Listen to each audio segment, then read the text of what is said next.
Hey guys, welcome to the Seeds Storyteller Series with my soul sister, Sarah Symons, founder of Her Future Coalition. Thank you for being here, Sarah. This is going to be fun. I am so excited to be here and so grateful for this partnership and the opportunity to be with you here on Facebook. Yeah, me too. Tell everyone where you're coming to us from. I am coming from my home office in St. Augustine, Florida. Okay. Well, and I'm here in Denver, Colorado, and we were just talking right before we hit the go live button. What a wonder it is that we can be having this conversation between Florida and Colorado and welcoming all of y'all from around the world, both live and on the replay. And we are so glad to be able to have this conversation and share a bit about Sarah and Her Future Coalition's vision and passion to really create freedom, a bright future, and a community for these young kids, women who have been rescued from trafficking and slavery and unimaginable kind of life that this organization is really committed to creating freedom and hope and a future. So behind that big work is really beautiful story of Sarah's why, how she got into doing this. And we want to remind y'all that in the midst of these conversations, the Seeds Storyteller Series, we really have these conversations so that, yes, you can learn. Yes, you can find ways to, very tangible ways, to be a part of the communities that are calling to you in the world, that are really in need of a global sense of community and family and support. And we really believe that as you lean in and as you are a part of this Seeds Storyteller Series conversation with Sarah, that you'll find more of your story in hers. So as we say, this is not a passive lean back in your seat sort of conversation. We want you to lean in and post, comment, both on the live and on the replay, because we will be hoping for lots of engagement and ripples of conversation in the hours, days, months to come. So again, Sarah, thank you for joining us. And for those of you that are brand new to the Seed Storyteller Series, we want to tell you just a quick framework. We're wrapping up in about 45 minutes.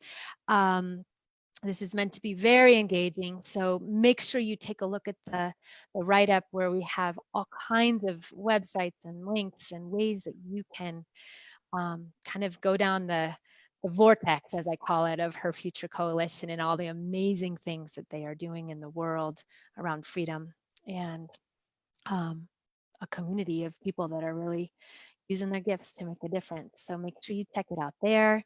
And for those of you that are new to me, or that I am new to you, my name is Sarah Davison-Tracy, and I'm an author, a speaker, and founder of Seeds of Exchange. And our passion in Seeds of Exchange is to just create opportunities to make a difference together in our homes, in our neighborhoods, and around the world. And one of the ways we do it is through storytelling and collaboration and philanthropy. So all three of those parts are part of my conversation here with Sarah. So we're gonna dive in just a moment to some of the incredible pivotal moments that brought Sarah to this work and the ways that we can be involved in Her Future Coalition. Before we do, we're going to start with a place of pause. And those of you that have been around us, we call those pops. And we just call those kind of soulful ways to fuel our hearts, our bodies, our minds, our spirits, to be able to take in some of these stories, to be able to find our way into and through the stories, and to have a sense of peace and well-being in our hearts as we go. So I asked Sarah if she would share a way that she creates these places of pause or these pops in her very full and very intense life as a founder and director of Her Future Coalition. So will you share with us, Sarah, a little bit about how you bring places of pause into your everyday life? Absolutely. So first of all, I want to say I am a fan of your work, Sarah, and your Oh, thank has you. helped me. Every morning I do an hour of power with spiritual reading, and your work is often alongside me, beside me. And I find great healing and help from what you've written and from what you share in your books. Awesome. Thank you. Another way that I relax, I did bring some show and tell, is creating. So I'm always encouraging the young women and survivors in our programs to use creating as a way for healing, and to keep it real and honest, I do it myself. So I love to draw and paint, and one of my favorite new art forms is collaging. So I decided to share. This is all cut paper collage, and I have a series of these that I've done that are around the work and the issues of gender violence that we work on, and a lot of them are just sharing the moments in the lives of these girls and the way that women support each other and help each other to survive, through love and through compassion for one another and just being there for one another. But for me, just the act of physically creating art is incredibly relaxing and healing. And particularly with the paper, it's like, super detailed and Yeah. painstaking scissors. And I just kind of can't think about all the world's problems while I'm doing it, just trying to get that perfect cut for the, profile of someone.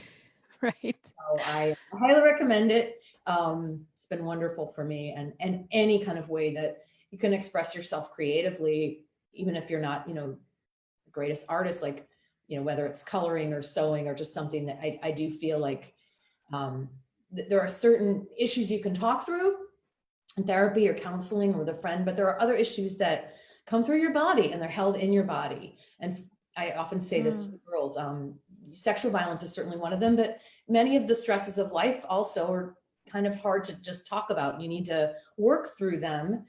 So physical exercise or creating art with your own two hands is a wonderful way to process those kinds of issues.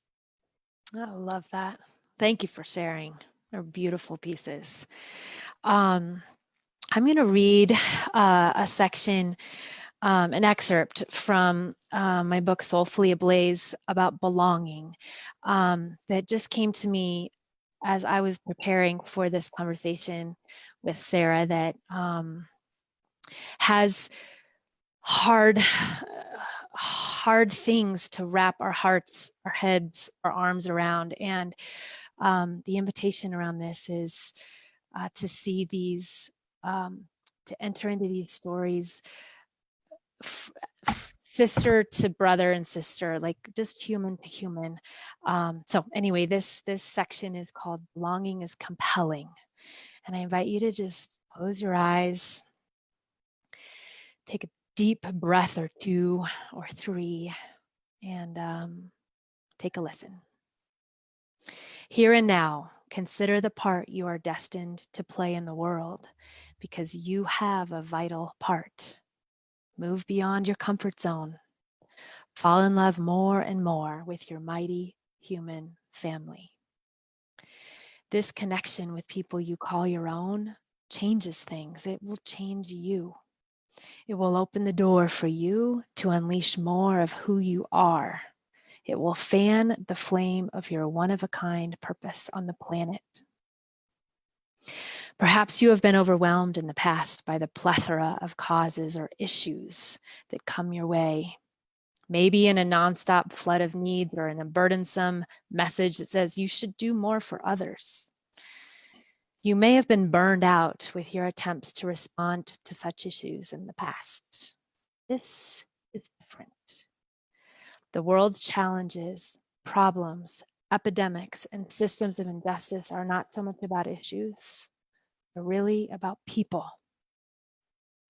When what you do becomes more focused on who instead of what, people instead of issues, things change in a big way. At the heart of these issues, so often spoken about in the news and in conversations, are people, mothers, fathers, children, grandparents, brothers, sisters. They are people with flesh, with legs, arms, eyes, eyelashes, and fingernails. They are people with laughter and longing, and dreams and desires. So take another couple deep breaths and just be still. Be at peace. Be at rest.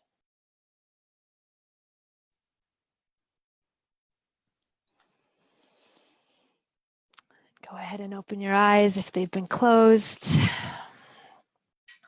And we're just so glad y'all are here.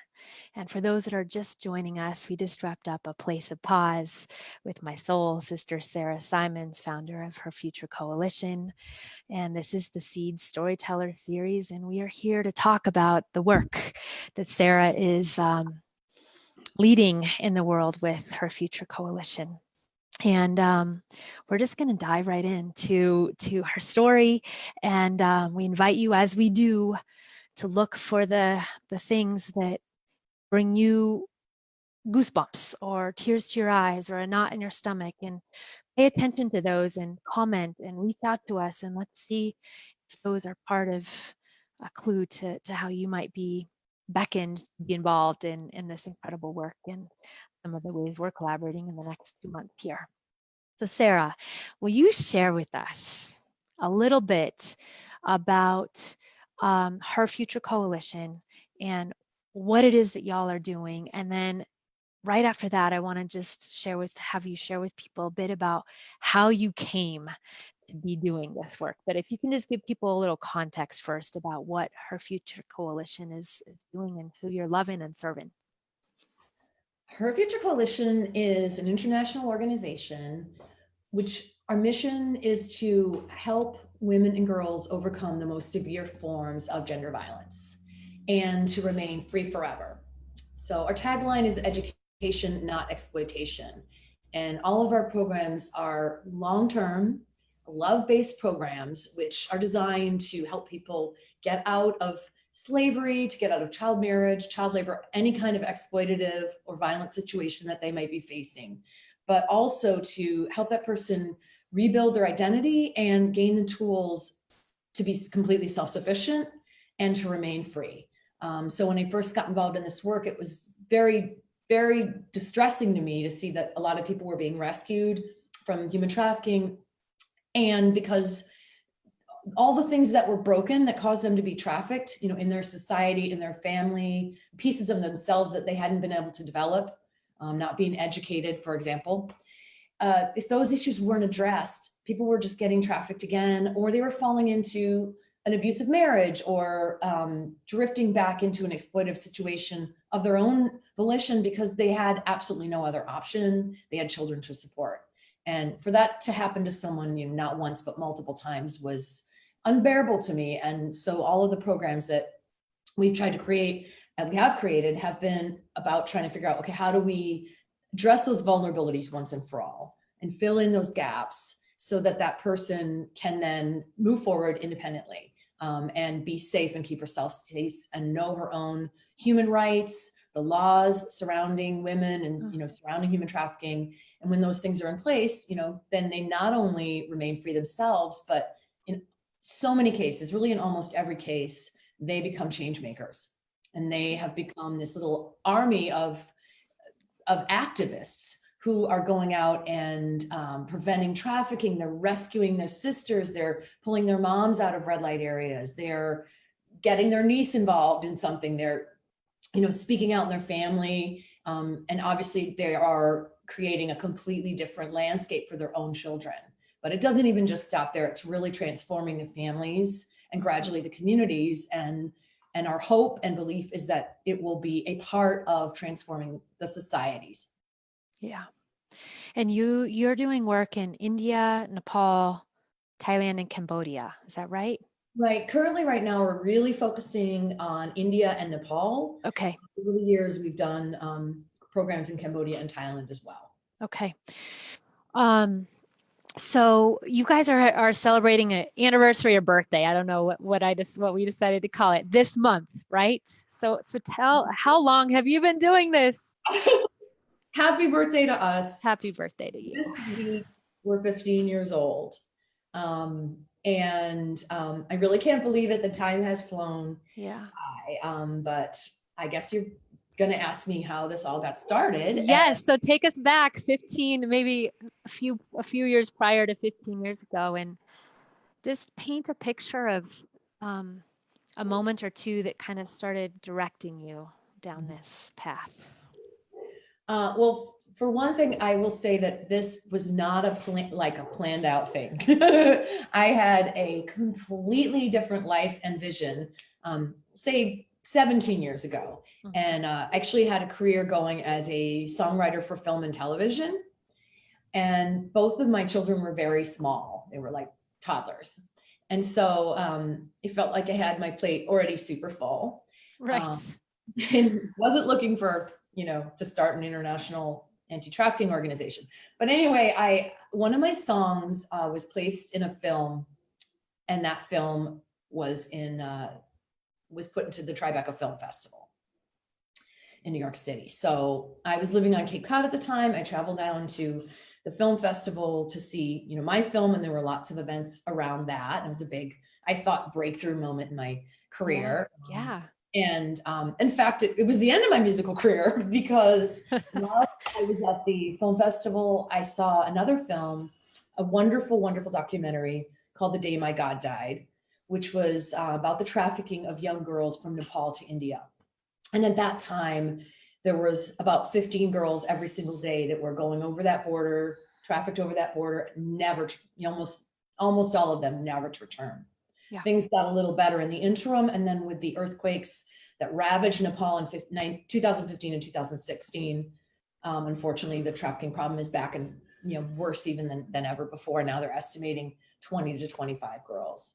So I saw this movie, and I was just horrified and shocked and devastated and emotionally bruised by seeing this violence, and the fact that it was preying on the most vulnerable of people.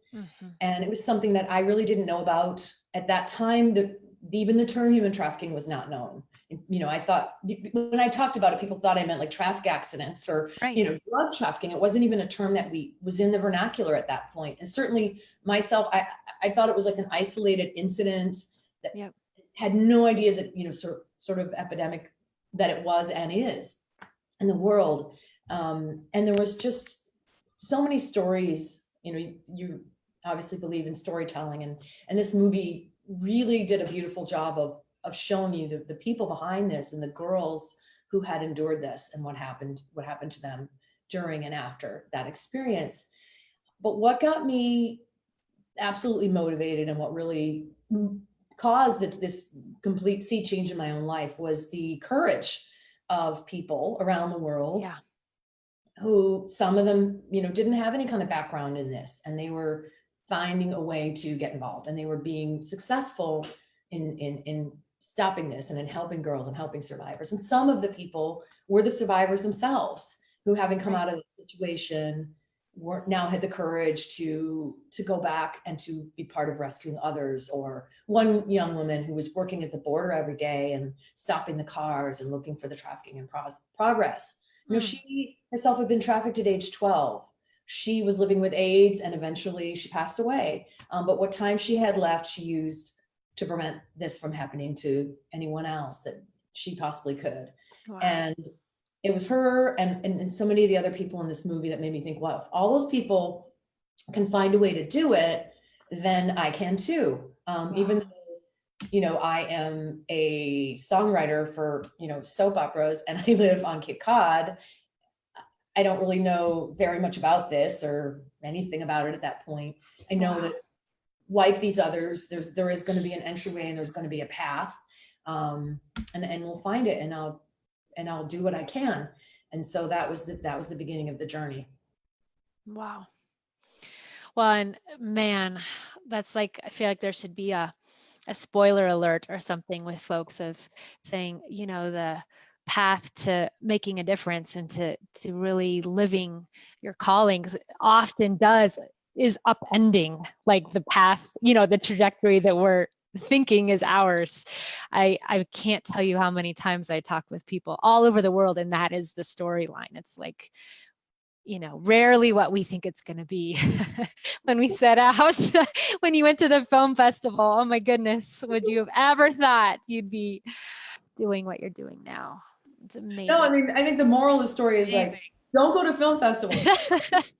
Don't, I think when you open your heart to the world and the suffering of your brothers and sisters, it's going to upend things, like you said. It's going to change you. It's going to upend your life, and it's going to bring so many wonderful new adventures and so much love and so much joy and experiences and all that. And it's also going to break apart a lot of what was place, and at times be really hard.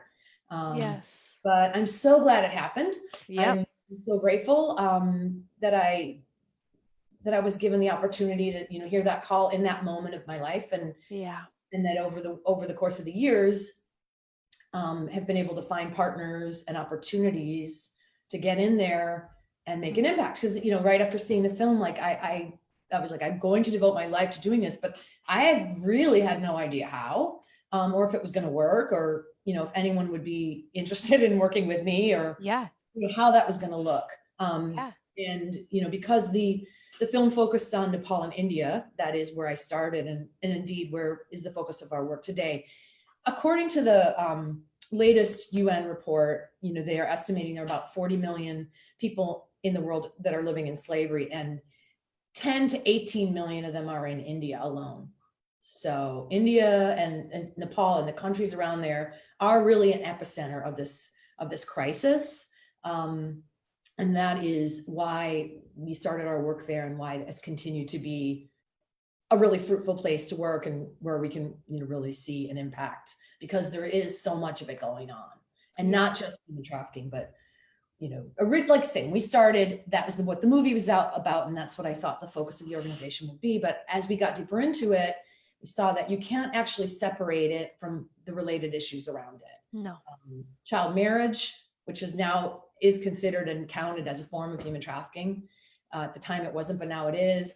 Child labor, rape, severe domestic violence, and all the other kinds of violence that women and girls face, kind of all weaves in together and ends up making people vulnerable, or ends up being, like I say, the kind of second thing that happens to them after trafficking. So we really broadened our mission to include all these other forms of gender violence. And then even beyond that, realize that all the different programs that we've created, whether it's shelter, providing education, vocational training, employment, really all kind of come in around this same idea of educating a person, creating the tools, giving them, whether it's a formal education or non-formal, ultimately leading to that person's self-sufficiency. Amazing.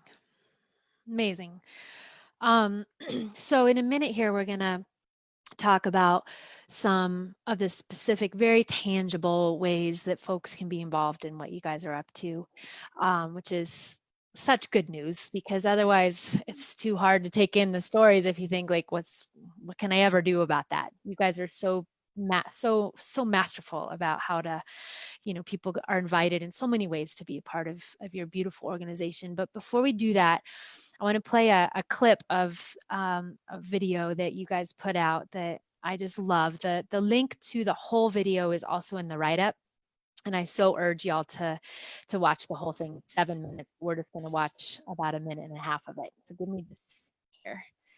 Well, through the magic of technology, I'm going to share it right here.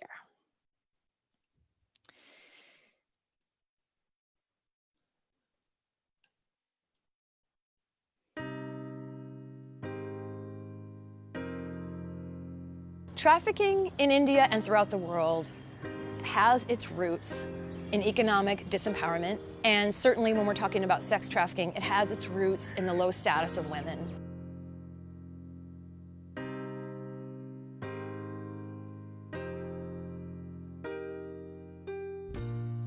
The value of a girl was not the same as that of a boy. And the opportunities given to a girl were not the same as that given to the boys. When women have no other opportunities, when girls are not valued in their homes, when they're not given an education, and they just become a commodity. Women are getting abused at home, at the workplace, where they are living. We are talking about giving them equal status and right, but we are failing to give them.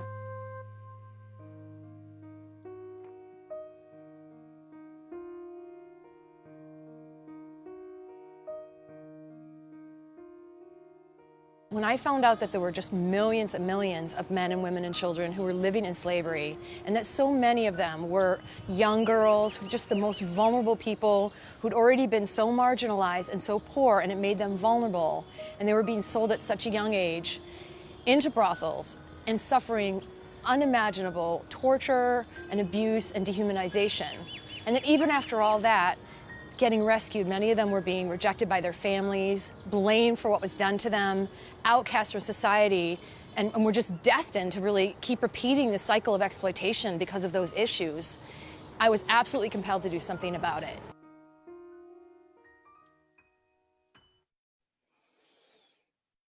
Okay. Hang tight here. Hang on, guys. Let me stop. There we go. Okay, so again, like I said, that video is has 5 more incredible minutes to it. So please make sure you check that out, y'all.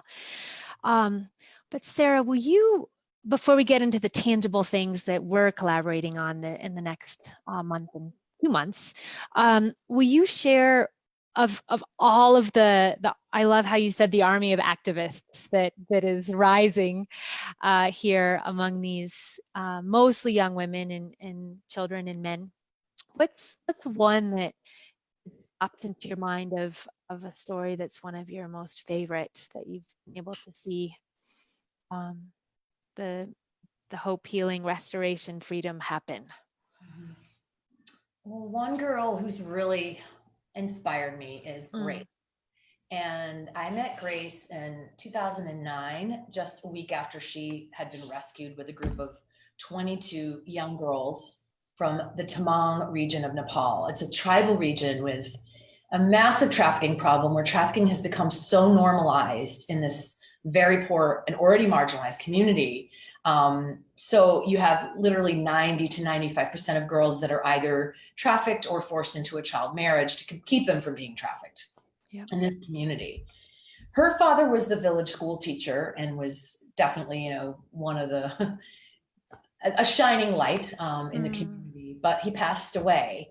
And so when she was 11, her mother had become very depressed after her father died and wasn't able to protect her, which would be very hard to do for anyone in this circumstance.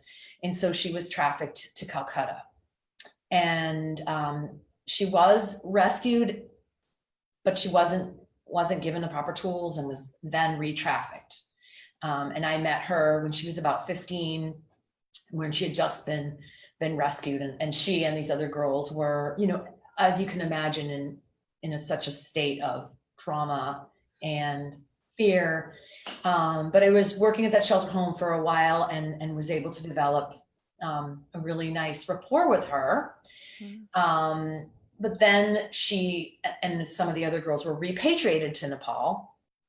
And unfortunately, we didn't have the way and means to, at that time, to keep track with them. So I lost contact with her. But then miraculously, I was working with a different partner shelter in Nepal, and they were visiting my house for Thanksgiving, and we were just looking at pictures on an iPad.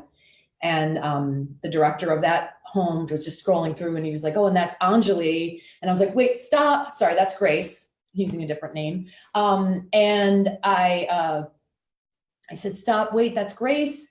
And it was the same girl. She had been sent to that home. And so I had a card that she had given me, and I went and ran and got this card, and was able to be reunited with her and have been blessed to be able to sponsor her education. And she is now in her final year of college studying education. Wow. And her plan is to go back to the village, reopen the school, and to prevent the next generation of girls from having to have, that same risk and that same experience. And so I and many others around the world are very excited to support her in that journey. And it's amazing to see someone, so healed and in such a place of readiness to give back. Yeah, that's amazing. Thank you. Can I share another quick one? Oh my goodness. I wish I would just want to do this for like the next 2 days straight, but yes, of course. So another one that really just gets my blood, warm is Saba, and she grew up in a project for street children, and there are just millions of people in Calcutta who live on the streets. Some of them are under a tarp, some of them have some kind of lodgings, some kind of home that they construct, but these children are incredibly vulnerable to every kind of abuse and almost never are able to go to school. But thankfully, she was in a program run by one of our partners and was able to get an education. And she came to us through our Vision for Empowerment photography program. And you can see some of the work behind me that comes out of that project. And that is an education project that we've run for several years, and where we take a group of girls and give them an intensive workshop in creative storytelling through photography. And, it's certainly a therapeutic project. Some of them have been able to go on and get work in that field as well. Well, Saba went through that program, and through that, we got to know her and learned that her dream was to become a gynecologist. She is Muslim. She comes from a very poor community, obviously, that is a traditionally Muslim community, and there were no female gynecologists in the community. And so women weren't getting any care, even when they were pregnant, because, it's embarrassing. They, they're very traditional, and they, want to see a man under those circumstances. And so they just weren't getting any gynecological care, even in a crisis or even when they were pregnant. So she is setting out to change that equation, and is in her 3rd year of medical school. And I am very excited to, pap smear. No, I'm excited. Right. for women from that community to get a pap smear, for them to get care and all the care that they need and deserve. Amazing. So actually, that's a great bridge, great segue. In terms of kind of tangible, for those of you that are watching and you're like, oh my gosh, I want to learn more, do more. We have a whole, I think there's 7 kind of nudges to consider for inspired action. And there's social media channels that you can begin with for her Future Coalition. And Sarah put in some of her favorite films she mentioned earlier, and some favorite books, and her TED Talk. I have that link in there. So there's all kinds of ways you can kind of stoke the fire of learning more and just being a part of this incredible community that Sarah and her team are building and will be building for many years to come. But one thing that I wanted to make sure we talk about specifically is this 2-month fundraising campaign that we are collaborating on. Here, for those of you that are part of the Seeds community, you know that every month we have a partner somewhere doing amazing work somewhere in the world that are vetted, trusted folks that we want to share with you, and as a community be able to really give a few dollars or many dollars to be able to collectively really make a difference, and do so in a very grassroots. Like, these are folks that are the money is going directly into the communities as community local leaders. It's a beautiful, important way to do this work that this has deep roots, shall we say. So Sarah, will you share a little bit about who it is that we are raising these $4,000 for, and why it is so important to be doing this? So first of all, thank you. It is wonderful to be partnering with you guys. I'm so thankful to you for all the work you're doing around the world, and so grateful that you chose us as a partner for this month. So we decided together that we wanted to raise some money for our red light resource centers. And this is a relatively new program that instead of shelter homes in which, girls have to be removed from their families when they're born into red light communities, it used to be the only solution, was for them to grow up in a shelter home or be abused and exploited. But partnering with a wonderful local organization, we have created a 3 drop-in centers, we call them the resource centers, where the kids can go from early in the morning until quite late at night. The mothers can drop them off. If they are seeing customers, then instead of, being in that incredibly vulnerable and traumatic situation, those kids are at the resource center getting 3 healthy meals a day. They're getting sent to school. They're getting after school tutoring because most of them haven't gone to school before and they have a lot of delays and they need some remedial help to catch up. They're getting therapeutic arts. They're getting counseling, medical care. And on top of that, there are a lot of services for the moms that are, really aimed at trying to help them to get out of these exploitative situations. Most of these mothers were themselves trafficked as young girls. They are no longer held captive, but they are also not free because they have children to support. They face massive social stigma. They don't have an education. They don't have job opportunities. And, it's hard to even explain how much discrimination there is against them. People just really would look down on them just so much. It'd be hard for them to imagine coming out of that community without a tremendous support. And so the goal is also to provide counseling, remedial education, vocational training, and support for them to be able to come out of that situation and still be able to keep their children. So the goal is to keep families together, to keep kids in school, and to give moms a way out. And just to understand their situation, the family shares one room in a brothel. It might have a door, it might have a curtain. And so when the clients come, when the kids are little, they would just be hiding under the bed. And when they're a little bit older, they'd be walking around the streets. But the streets are thronged with these, groups of men who often drunk, who are there to, exploit women. And so it's really not safe for them wherever they are, whether they're in their home in the brothel or whether out in the streets. And then some of the kids don't even have that, and they're actually living on the streets, on the pavements. And they have to put a blanket over themselves or sleep face down so people won't know that it's a girl, and it won't, she won't be raped in that way. So it really is a terribly vulnerable circumstance that no one should have to be in, mother or child. And I feel very, very passionate about creating this alternative. And so the fundraising that we're doing together is to provide a year of rent for one of these centers, which would keep about 60 children safe and provide a space where they and their moms can receive all these services. Yeah. And So for myself, as a mother, I just always remember this moment.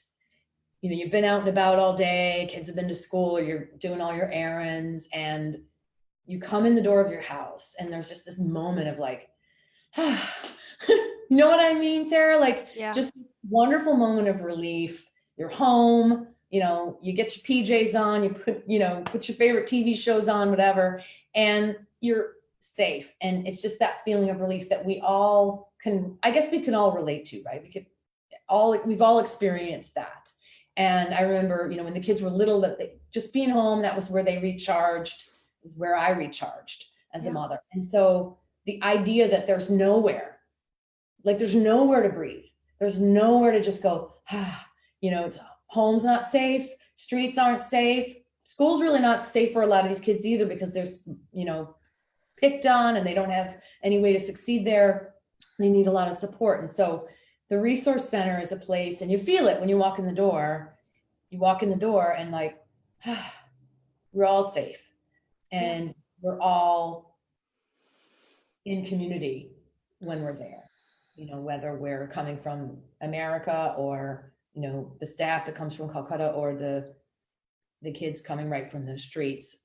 we're one family, and we all feel safe there. And you can, take off your shoes and have a cup of tea and be loved. Yeah. And the thing that just comes to mind for me is to remind all of us that at least Sarah and our heart and our passion and the intention with this is not just to raise $4,000, because it so goes beyond like an animate thing of currency. This is truly about circling our arms around the globe, or gathering, grabbing hands and truly being able to say, like, what an honor to be able to give $5 or 5,000, whatever a person has, to be able to give what we have, to be able to create home and community and safety and love and belonging and a future. So for those of you that, couple logistics, all of the funds for US folks are tax exempt. If you are someone that has, a large chunk of money to give, $4,000 goal is there's more needed. So should you be someone with more in your pocket and in your heart, please reach out to Sarah or me, because I would love to have a conversation with you about some of the amazing other larger programs that have greater financial need too, because that's one of the things we believe is just about storytelling and opening the door to how we can really be a part of building this together. So there is a link in the write-up. Please click on it. And if you have any trouble with it, just private message me or Sarah, and we'll get all the technical stuff worked out. But this is truly about a long-term, like a way to build community and to stoke the fire of a community that are really connected and committed to doing life together. So I know we need to wrap up here in just about 2 minutes. Before we do, vital to these conversations for us is always ending it with this kind of like, if we could possibly reach through the camera and just like say, what's going on with you? Like each and every person watching live and on the replay, what's the state of your heart? Are you thinking, oh my gosh, I myself am feeling really broken and in need of love, prayer, connection? Please reach out to us. That might be the reason you're on the live. We all have had places where we need people to gather around us and support us. So if that's you, please don't go it alone and reach out to one of us or someone in your world and share your story. If something in this story has ignited a fire in you and you're excited to do a little something or a big something, please reach out to Sarah and or me and someone in your world and share what that is, and be really committed to what the kind of, from that place of deep inspiration, what the act is, because that's what keeps fire burning, is when we just take a step and we check in and we like, what's my next step? Kind of back to the film festival moment. It's always one step at a time. We can rarely see very far ahead. So just start where you are, friends. Do not be overwhelmed with the big picture. Just that's your next step. Please loop us in and share that with us. And please be a part of ripples of conversation through commenting below and through email and all of the ways we can have this gift of interconnection through technology, but we'll always make it as personal as we can. So we're going to wrap up because it's all of a sudden 1:45. And we just want to, before we do, remind you, each and every person, from Sarah's heart and my heart to yours, that you are loved, that you belong, you really belong, and you matter. And as a community of sisters and brothers, we belong to each other. And I believe when those things get stirred up in a pot, then we stand tall and we light up the world and we make a difference. And it might be upending, but it's the best adventure of what we could ever imagine, what we're destined for. So thank you for joining. Sarah, do you have any last sign-off words you would like to share? I mean, you said it gorgeously. I Oh. feel like this wasn't expected. I was clueless at first, learned along the way by listening and just by taking one step and then the next and the next. And I just invite everyone to come and join this adventure. I have no regrets. It is the most joyful, unexpected surprise I ever could have imagined. And every day that I see girls who are free and who are moving forward in their life is the greatest gift imaginable. Beautiful. Well, thank you, Sister Sarah, for joining, for sharing your story, for doing what you do. Please share with your team our gratitude for, I know it is definitely a group, a big sister and brotherhood over at Her Future Coalition, and we are grateful for all of y'all. And I can't wait to see you again. So until then, bye, friends. See you guys later.